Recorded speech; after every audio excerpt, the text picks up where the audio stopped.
Come on, Juno. What's going on, everybody? You know what? It is crispy out today. It is a really cold day out. And my walks are much later than normal. It's like almost noon today and I'm just getting everybody out for a walk now, but this morning was like minus 22. Too cold to be out with the dogs. And this is Juno. What's going on, Juno? And as you saw from that clip, Juno's a very nervous Nelly. She's not too good with some sudden sounds out here. She's always kind of patrolling. What's over there? What's going on? So Juno's just in for boarding with us. Come on, sweetie. And just out for a walk today. And she's on a small length prong collar. And I've got a backup beaner on. Now, I've talked about backup carabiners before on your collars. See what I'm saying? Look at her. She's looking all over the place.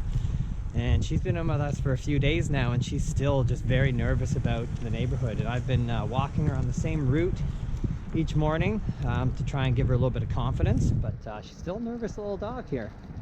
So yeah, she's on a small link prong, and if any of you are using a small link prong, you know that the D-ring where your leash attaches is just super skinny. They're super thin. And a lot of times dogs will shake and then boom, leash pops right off. So I'm running a carabiner, a little backup beaner, and actually I'll give you a close-up in a second so you can see what I'm talking about.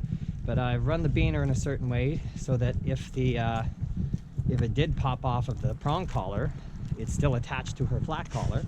And I've also put the carabiner on there in a way that should prevent it from popping off. Sit. Okay, you know what? I'm gonna get a little shot here of the collar so you can see what I'm talking about. Okay, so as you can see here, I've got a backup beaner going to Juno's flat collar, and I have placed the carabiner in front of the D-ring here. The problem with the D-ring, again, on these prong collars is they're so thin that when the dog shakes, it'll pop it right out of that little clip. So right now I've got a backup attached to the leash so that if this ever failed or one of the links on the prong collar opened up, I've still got a leash and collar attached to Juno here, and I'm using this to hopefully prevent that D-ring from popping out. Alright, so that's the collar setup I have going to ensure that Juno does not shake that leash off and run free. I mean, maybe, you know, if it's your dog and your dog shakes the leash off, maybe your dog listens to you, but Juno's not my dog, so 50-50 chance she might shake that leash off, scoot away, and I go, Juno, come here, and Juno goes, I don't listen to you. The other issue, also stemming from the fact that she's a bit nervous, is she's a bit difficult to get out of her crate. Goes into the crate, no problem, loves it in there. When it's time to get her out, she's a very shy dog, so she kind of pokes her head out, but if you approach her, scoots right back in. So I've got a little trick that I'm using with her to make things a lot easier, and let's cut back to the house where I can show you how I get Juno out of her crate.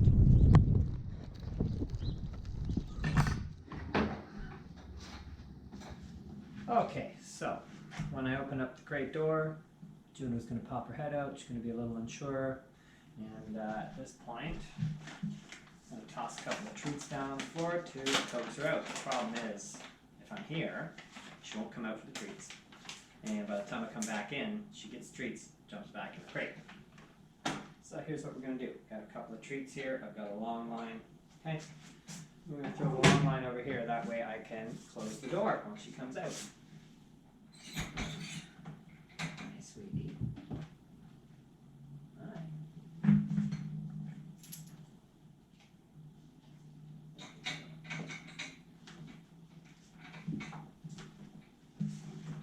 Hi. Want treats?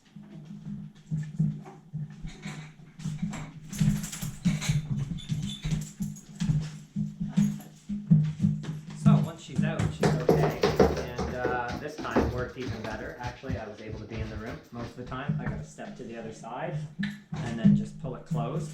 But it's been a good little trick for me because usually she only comes out of the crate when I am out on the other side of the gate, and that way I can step out, close the door, come back in, leash her up.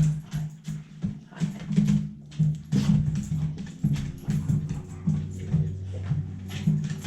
Hi. Okay, so looks like I've overexcited.